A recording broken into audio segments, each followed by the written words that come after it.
I just want to make it very clear that I'm all for equal rights, but where do we draw the line? Some people probably don't realize that while the women are allowed to join the military, they're not allowed to have combat occupational jobs like the infantry, scouts, special forces, the front lines, so to speak. Well, it's officially been decided that in 2016, that's all going to change. Big accomplishment for women's rights, right? Wrong. I don't think your female counterparts who are pushing so hard for this have really thought this through. And I don't think you ladies realize how much you all just got screwed. Because now, if we have another draft, and don't tell me we can't have another draft when we're on the brink of war with another world superpower as we speak, every single one of you ladies, 18 to 42 years old, you are all now eligible to be drafted to the front lines of combat.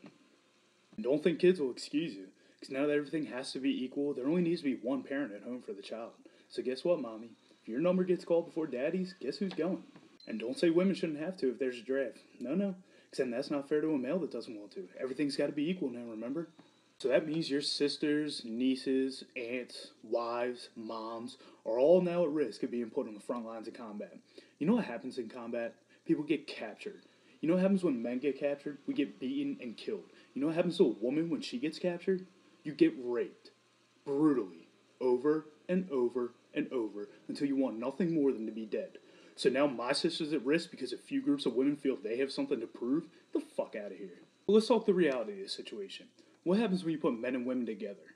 They become attracted to each other. They develop feelings for each other. And don't act like it doesn't happen, because it happens in every co-ed work environment there is. It's a fact. So now this guy likes this girl.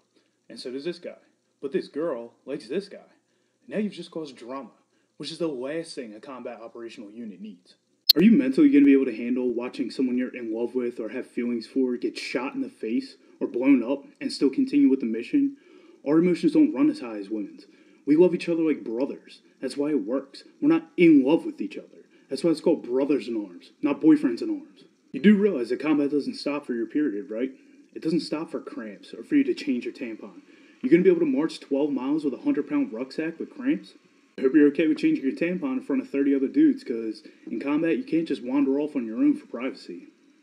I hope you're okay with having rotting, bloody tampons in your rucksack for weeks on end, because in combat you don't leave any trash behind. You take everything with you so the enemy can't track you. Or you can leave it in. I mean, I'm no gyno, but I can't imagine that's good for your vagina. Now the most obvious reason, the physical aspect of combat. Everyone's response to this is always, oh, well, if a woman's adrenaline kicks in, she can lift a car off a baby. First off, we don't even know if that's true. I've never seen it. Have you? And second off, how often are babies getting trapped under cars that this becomes a standard response whenever a woman's strength is in question? Anyway, let's pretend it is true. I'm 230 pounds. With my gear on and everything, that puts me up anywhere from 300 to 350 pounds, depending on what I'm carrying. If I get wounded, how's a girl supposed to pick me up and carry me? That would be tough for me to do, let alone a 130-pound girl. Oh, right, adrenaline. Well, what if your adrenaline doesn't kick in? There's no guarantee that it will. So what, I'm just supposed to lay there bleeding out in the hopes that you acquire superhuman strength to be able to save me? But the reality is, the Marine Corps already did a study, and less than 1% of the women that wanted these jobs could pass the minimum physical fitness standard required. Less than 1%. I could go on for days about why this is a terrible idea with dire consequences. I mean, this is nothing more than want what you can't have, because there's not one logical reason as to why we would do this. It's some activist ego getting in the way of reality. I mean, nobody looks at a girl and goes, this chick didn't even fight in Iraq. What a pussy. It's not like you're missing out on anything. This isn't the movies. There is no glory on the battlefield. All the battlefield has to offer is death, disease, pain, suffering, and memories that'll stick with you for the rest of your life. It's not a competition. You have nothing to prove. This is life and death, and now you're putting other people's lives at risk to fulfill your own selfish agenda. We were born different for a reason. Why can that never be okay anymore? This isn't an attack on women. I just think you're making a huge mistake.